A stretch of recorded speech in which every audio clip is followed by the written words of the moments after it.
साथियों, semiconductor mission की अब तक की सफलता के बाद अब भारत ने इसके अगले फेज की तरफ कदम बढ़ाया है। इसी सोच के साथ इस वर्ष के बजट में इंडिया सेमीकंडक्टर मिशन 2.0 की घोषणा की गई है। इस फेज का फोकस भारत में सेमीकंडक्टर इक्विपमेंट और मटेरियल्स के प्रोडक्शन पर है। अब हमारा प्रयास एक फुल स्टैक भारतीय सेमीकंडक्टर इकोसिस्टम तैयार करने का है, ताकि हम डोमेस्टिक और ग्लोबल सप्लाई चेन में बड़ी पार्टनरशिप कर सके। साथियों, भारत आज industry led research and training centres को प्रोत्साहित कर रहा है, ताकि टेक्नोलॉजी डेवलपमेंट भी हो और एक फ्यूचर रेडी स्किल्ड वर्कफोर्स भी तैयार हो।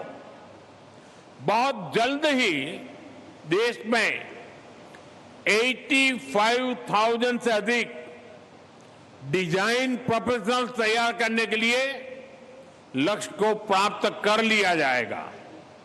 साथ ही पूरे इकोसिस्टम की जरूरतों को देखते हुए प्रोफेशनल्स की ट्रेनिंग की भी व्यवस्था की जा रही है।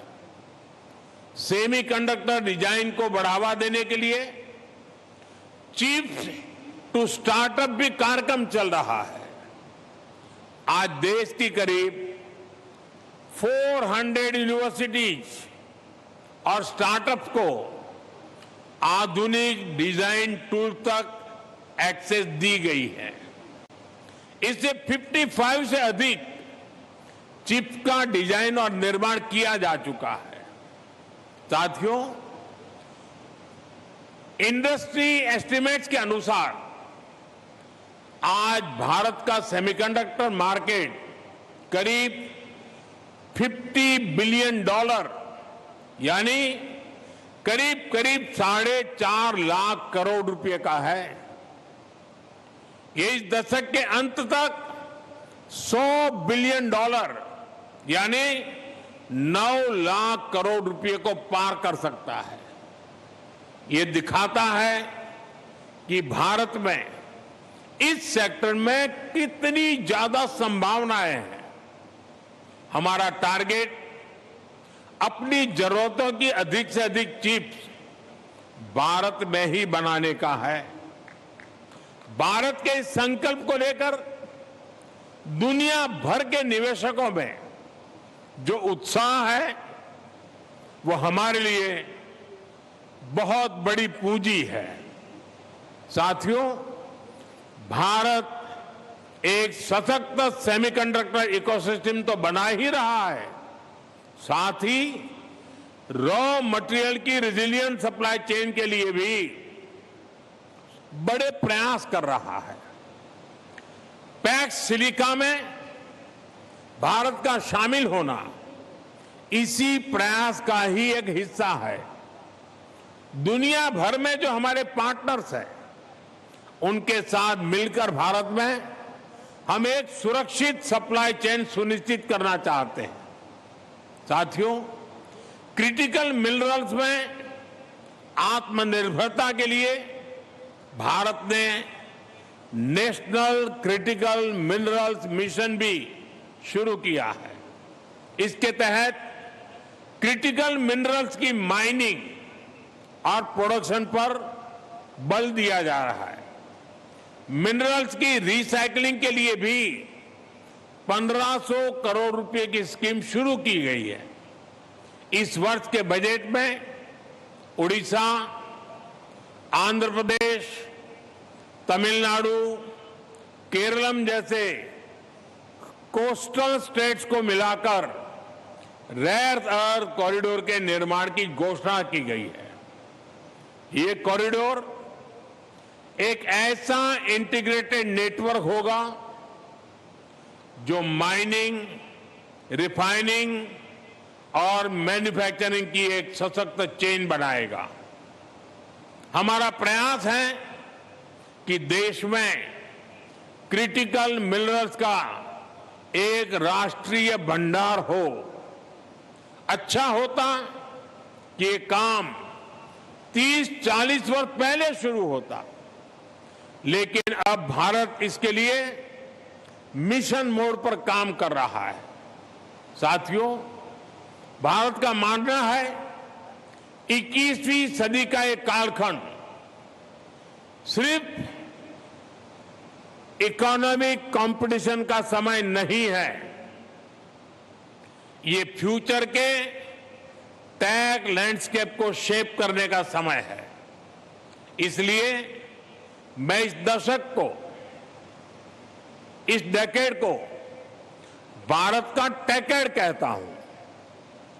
इस दशक में भारत टेक्नोलॉजी से जुड़े जो इनिशिएटिव ले रहा है, वो आने वाले दशकों में भारत की लीडरशिप को सशक्त करेंगे। आप सभी हाल में हुई एआई इंपैक्ट समिट की सफलता से परिचित हैं। अगर एआई एडॉप्शन के मामले में देखें तो भारत दुनिया के में सबसे आगे हैं। हम भारतीय टेक को एक्सप्लोर करते हैं।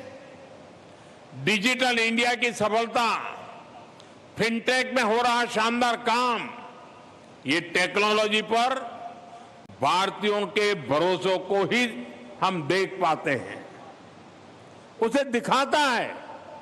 और भारत का जो एआई इकोसिस्टम है, उसको हमारे सेमीकंडक्टर सेक्टर के उभार में बहुत मदद मिलेगी।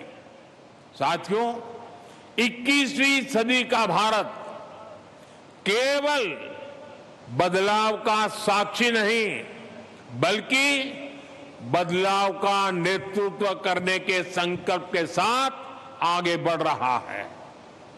हमारी नीतियां और हमारे निर्णय आने वाले दशकों की टेक्नोलॉजी और एनर्जी सिक्योरिटी की मजबूत नींव रख रहे हैं। इसलिए आज भारत हर क्रिटिकल टेक्नोलॉजी पर अभूतपूर्व निवेश कर रहा है, रिफॉर्म्स कर रहा है। हमने स्पेस सेक्टर को प्राइवेट प्लेयर्स के लिए खोला है, इन स्पेस जैसी संस्थाएं बनाई हैं। इसका परिणाम आज दिख रहा है। स्पेस से जुड़े हमारे स्टार्टअप बहुत ही शानदार काम कर रहे हैं। इसी तरह हाल में ही हमने न्यूक्लियर सेक्टर में शांति बिल जैसे ऐतिहासिक फैसले लिए हैं। ये रिन्यूएबल एनर्जी मिक्स में न्यूक्लियर एनर्जी के हिस्से को बहुत अधिक बढ़ाने जा रहे हैं। ये हमारे एआई फ्यूचर के लिए भी बहुत जरूरी है। साथियों, भारत क्वांटम कंप्यूटिंग को भी एक स्ट्रेटेजिक एसेट मानकर मिशन मोड पर काम कर रहा है। ये भारत के डिजिटल फ्यूचर को सशक्त करने में बहुत बड़ी भूमिका निभाएगा। यानी भारत आज टेक्नोलॉजी के विकास और टेक्नोलॉजी के यूज दोनों ही मामलों में बहुत तेजी से काम कर रहा है। ये पूरी दुनिया के इन्वेस्टर्स के लिए बहुत बड़ा अवसर है। हम ease of doing business, ease of manufacturing, ease in logistics, इस पर भी निरंतर काम कर रहे हैं।